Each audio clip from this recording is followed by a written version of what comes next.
and thank you for watching BAYFashion TV. I'm Lesia Piszewska with the Achievers series. And tonight, right here, we have my good friend, an entrepreneur, and a mentor to startups, Max Skibinsky. Welcome, Max. Lesia, thanks for having me here. It's a great honor, and I'm really glad to do this program with you. Thank you for coming here. Your story in the US is really unique. Can you tell our viewers a little bit more how you made it to the Valley and how you became a hot commodity in the Valley? Sure.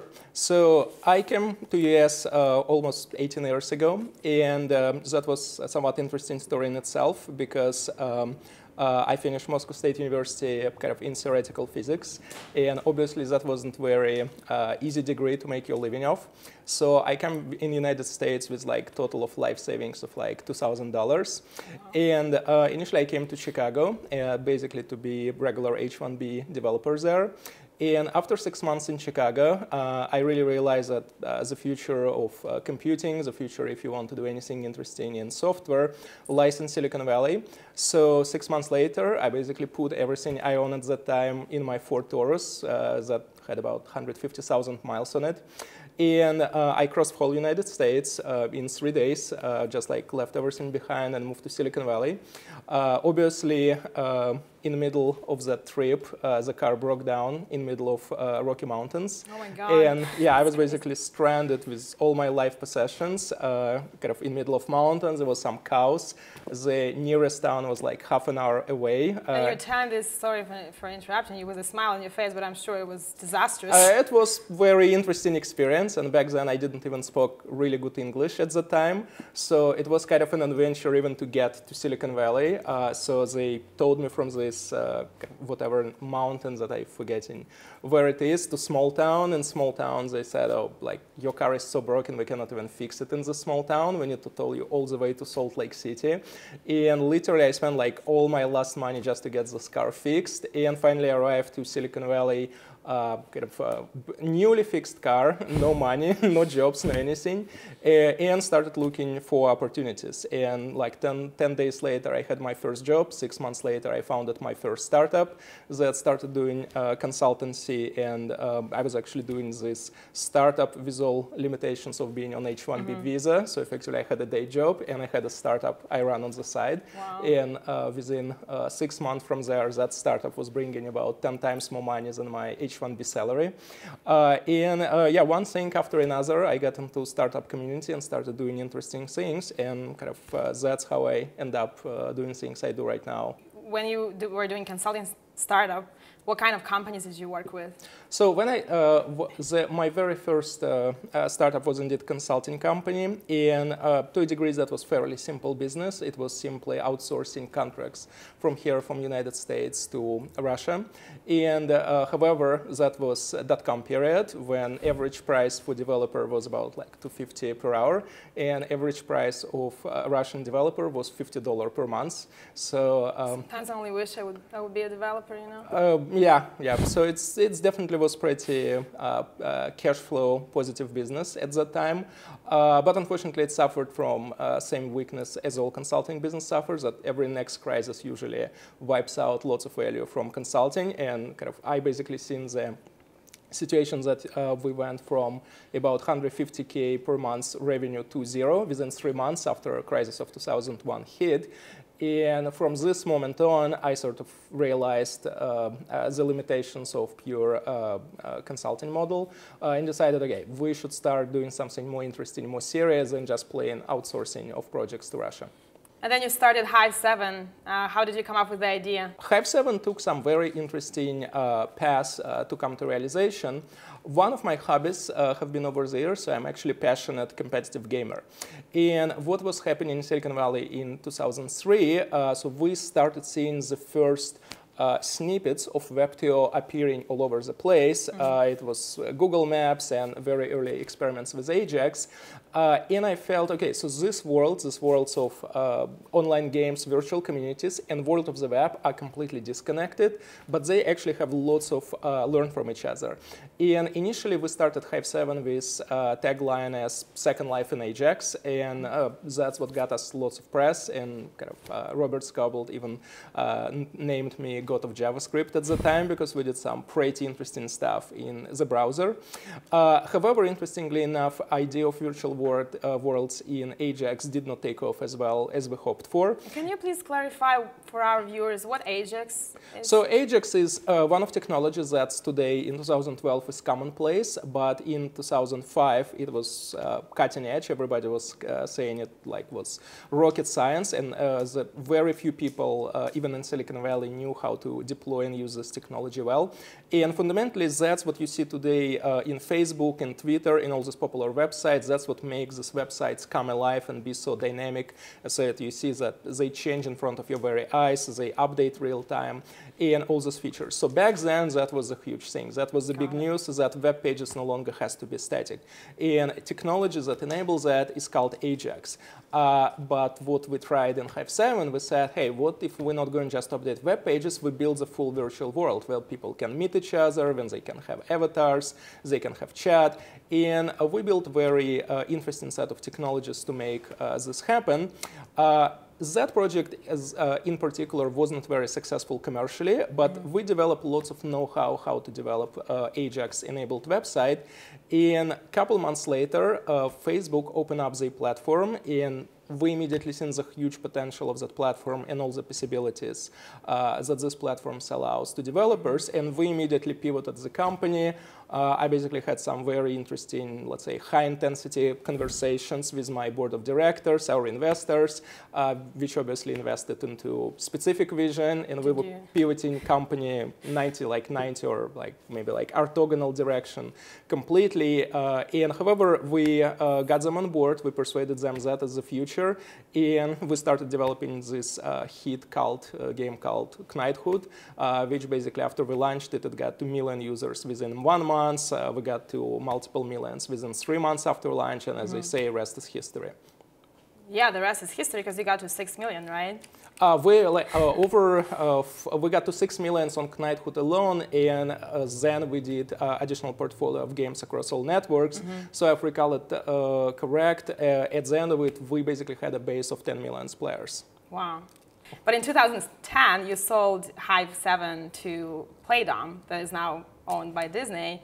And looking back, do you still consider that a success, or do you wish you kept the company longer? I consider it moderate success, so we definitely could have done some things differently, and we could have achieved way better ratio of success. So if I need to pinpoint sort of one thing that we did not do right at that time, is we definitely were too meek comparing to, for example, Zynga and other players in the space in sense of fundraising.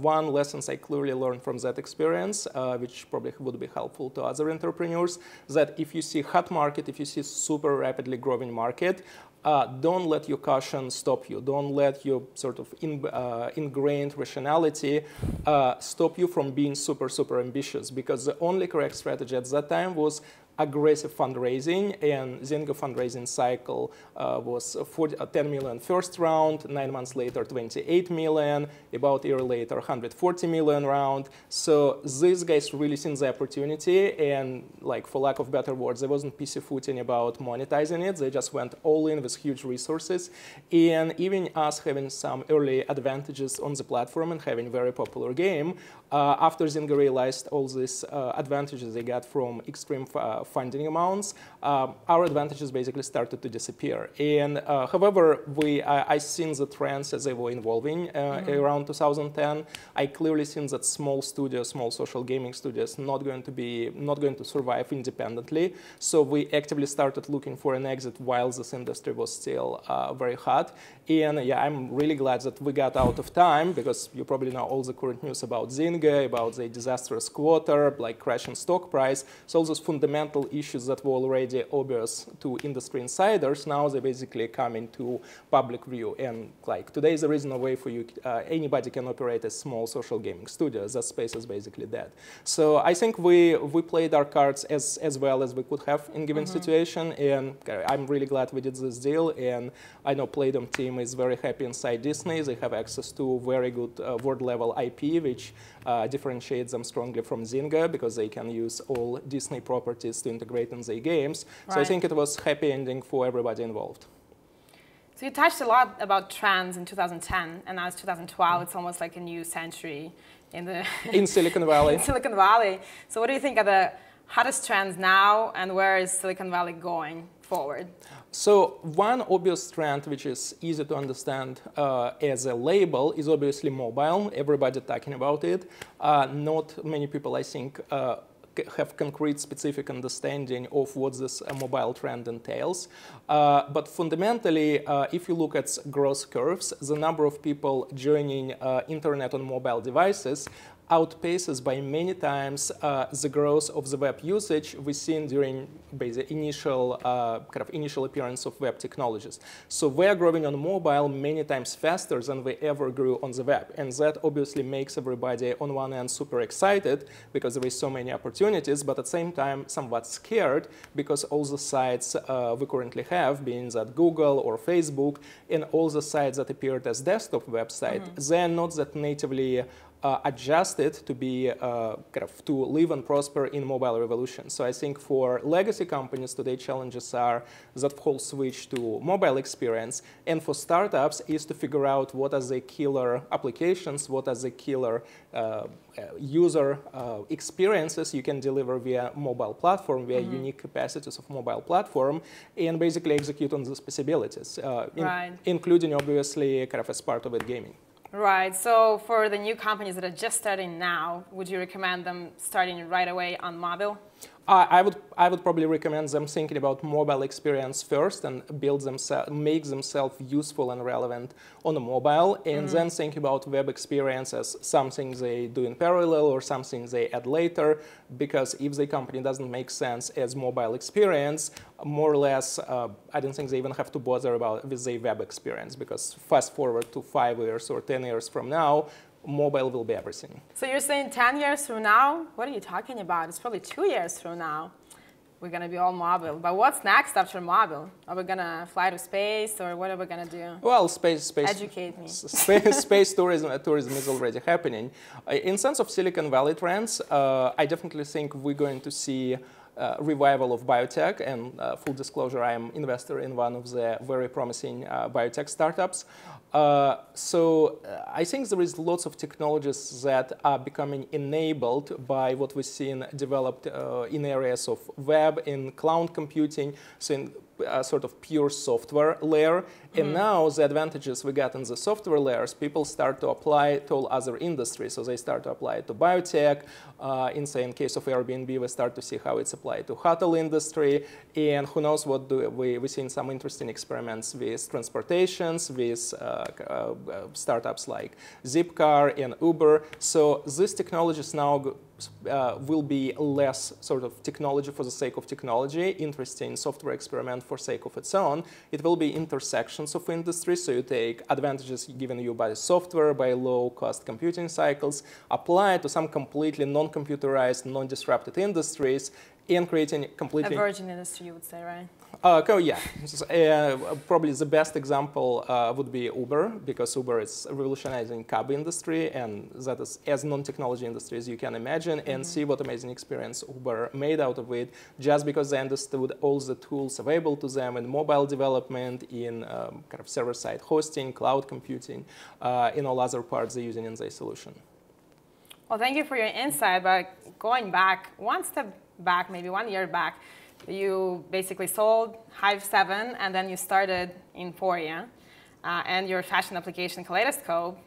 So why did you make that risky step from successful gaming industry into a little bit risky fashion industry? So, you already talked about it a little bit, but give us more insight. I see lots of commonalities between social gaming and fashion, because why people play social games and why people enjoy gaming experience overall is because they fundamentally want to feel better about themselves. They want to get some positive emotions. They want to get this a little bit of digital sugar candy every day to go through the day or to relax after work.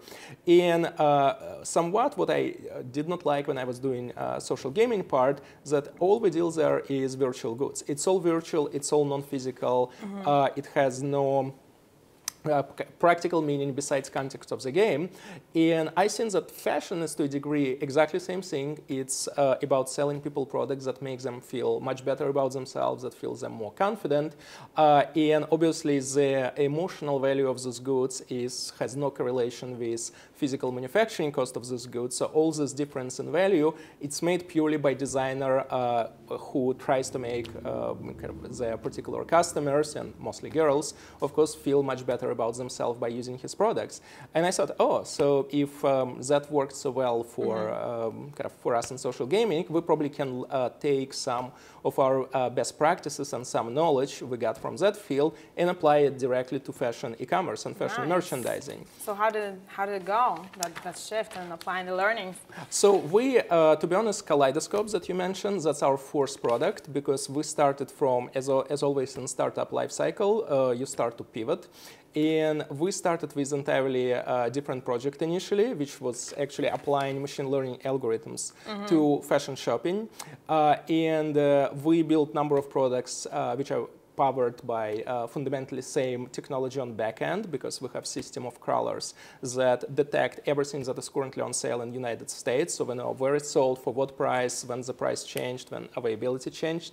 Right. And we built series of products that leverage this database and our platform. And Kaleidoscope, that's the last product in that series, but obviously currently the most successful product so far.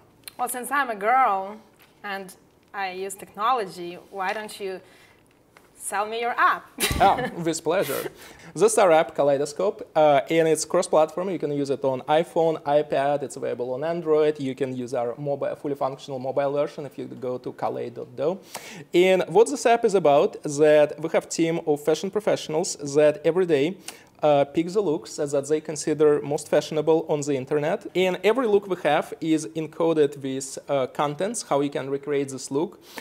So you, for example, let's say we want to get these boots, and it immediately goes to our database, and we see the products that are style compatible, that our fashion professionals determine to be style compatible with given look. And then you go to merchant destination site, and you can basically buy them directly.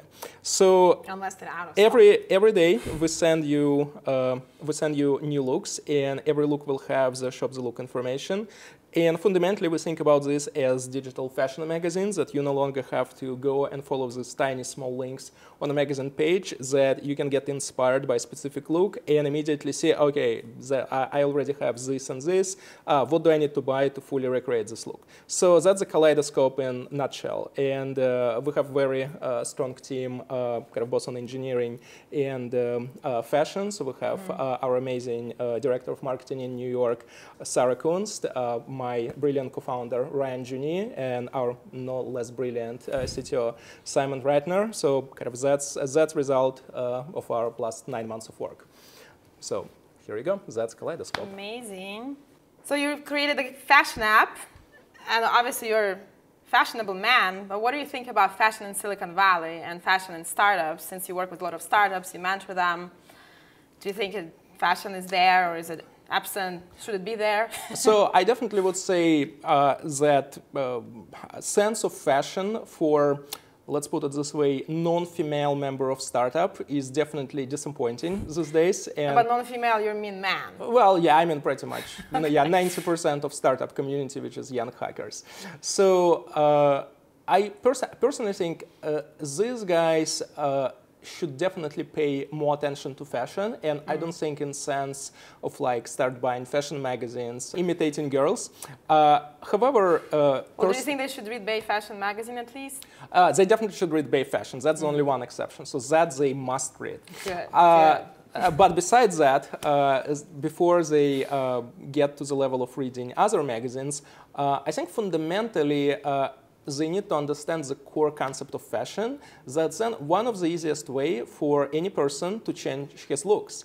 And for me, coming from way more artistically driven gaming industry where it's all about art, it's all about beautiful imagery, I find it somewhat utterly amazing that if you really understand even basics of fashion, you don't have to be like kind of total fashion diva. If you understand even basics, you have an options, you have a palette to basically change your look within any given day from absolutely any spectrum, from like super casual, casual sophisticated, super formal, playful formal, etc. And the more outfits you get, the more options you come up with these outfits, the more freedom you have to express yourself. And it does have implications in business because it's countless times that you can basically set the tone for the whole meeting or whole interaction by choosing the right look for it.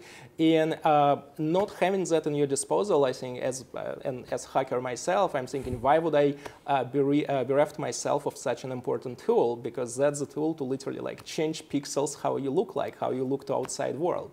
Right. So, I think if guys in startup communities would start thinking about fashion in more this kind of technological, in more this practical way, I think they will find fashion much more exciting and interesting to them than they currently treat it with complete neglect. What about girls in startups? I think girls in startups, they really know what they're doing. They look great, all 5 of them that we know. So yeah, I think girls are totally fine with fashion. They totally understand the field, and hopefully apps like Kaleidoscope will making the job easier. So obviously this app is primarily targeted to girls right now. I think we can use more fashion both from guys and girls, and just making startups even more exciting places and more visually appealing places to work than they already are. Yeah. Well, it sounds like you're really busy, but besides work, I heard that you fly a plane. Is it true? That is completely true, and actually that's the story how me and my co-founder initially met. So before we started this... Like in the air? No, not in the air. That's called air collision, and it's actually federal administration looks pretty bad when this happens. So no, we didn't meet in the air. We had to meet on the ground. But we actually started flying planes together because he is a very experienced pilot, and I sort of pick up flying from him. And after we get a couple flights together, I figured like, okay, this guy had all the chances of killing me, so he did not. I don't really understand why, but apparently he clearly would be a pretty good co-founder for my next startup. Yeah, so flying is lots of fun. It's, I think it's very appealing to young founders because it's very technical. Actually, flying the plane itself, the actual act of pilotage, it's not that hard. However, there is lots of knowledge you need to acquire to fly the plane, basically communications, regulations, systems of airplane, and this is super exciting and to a degree super challenging when all those pieces of information come together to you when you fly and when you apply them in your flights. So yeah, I think it's amazing hobby, and I would want to add other things that a lot of people overestimate how expensive it is. It's not really that expensive. It basically the cost of one flight is like a couple of good dinners. So if you have any passion, any flight school here in the Bay Area, like I like Palo Alto Flight School, they will give you a free lesson. You will get up in the air and you will understand how amazing it is. Nice, and I guess it helps to regulate the levels of adrenaline in your blood as well. Right? That's definitely helpful but yeah, to be honest, I will stick to my guns and I will say nothing really beats competitive online gaming when it comes to stress release. Really? Yeah, so when I was running, when I was CEO of Hive 7, that definitely was a big part of surviving the madness of startup life. Before you got here, everyone in the Bay Area was hearing these rumors that you had a shot with Lamborghini. Tell us about that. That is absolutely correct. We had a shot with Lamborghini. And who we? Me, absolutely gorgeous fashion model. And the BAYFashion TV. shot by BAYFashion TV, obviously. And in startup, one of the key problems for all young startup entrepreneurs is so-called Maserati problem. Before startup writes the business plan, founders usually spend a couple days discussing the color of Maserati they're going to get after company goes IPO. And I'm really glad to announce that thanks to BAYFashion TV, my Maserati problem is completely gone. So now it's replaced by Lamborghini problem, because nice. I now know how Lamborghini looks in yellow, but I'm still not sure is that the right color. But I don't have any Maserati problem whatsoever after suffering from it for like 17 years. Oh, great. We're so happy we were able to help you, Max. Yeah, and I think when other hackers and startup entrepreneurs will see the photo shoot we did, I think they will no longer suffer from Maserati problem at all. Great. So it's like we helped the entire Silicon Valley, maybe more absolutely. people You in the guys world. saving, yeah, BAYFashion TV saves Silicon Valley lives. Great. Oh my God, that makes us feel so good. Well, thank you for this interview and spending time with us. And what parting advice would you like to give to our viewers and your fellow hackers, fashion hackers? I definitely will say to fellow hackers, guys, spend some time studying fashion. It's as mathematical, combinatorial field as any math sciences, you know. And on top of that, it will get you girls. I will vouch for that from personal experience. And of course, as usual, keep hacking, keep pursuing your dreams. And when you see our Lamborghini shot, you will understand that these dreams may come true. You're known as a startup god, but soon, in one of our future episodes, we want to transform you into a fashion god as well. That would be amazing. I would so looking forward to that happening. Oh, we're looking forward as well. And you are watching the Achievers series on BAYFashion TV. Thank you and good night.